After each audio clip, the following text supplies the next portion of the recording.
it's an interesting thing about the Globe. The Globe published an article this morning. First headline of the day in terms of education said BPS Superintendent Skipper receives high marks in latest evaluation. But it feels a little in contrast with reality, especially if you go on to actually read the article. Like you just said, the superintendent was deemed proficient, which is essentially a B, which I would say kind of feels like grade inflation to me a little bit, given the data that we know. The district is suffering from high chronic absenteeism rates.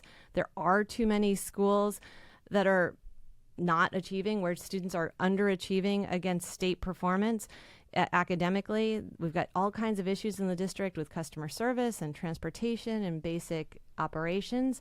So B it feels really generous. Well, look, I mean, this to me is taking advantage of readers. I don't know who wrote the Globe headline. Yeah. If it was the same person who wrote the article. Yeah. But the article did not represent the headline. In fact, if you read the article, or the headline didn't represent the article. Exactly right. Yeah. I mean, you go through it and they list data around performance Yes. and massive achievement gaps in our district and the lack of proficiency rate for the majority of our students. Whoever wrote that headline did a huge disservice to the families of students in this district. They're taking advantage of people that are scanning the headlines to try to get their news. Right. But it's not okay to do that. We all need to care more about the city of Boston. It's a local paper, and they should care about it. But this is the apathy we create because we allow people to scan a headline and go, it seems to be okay.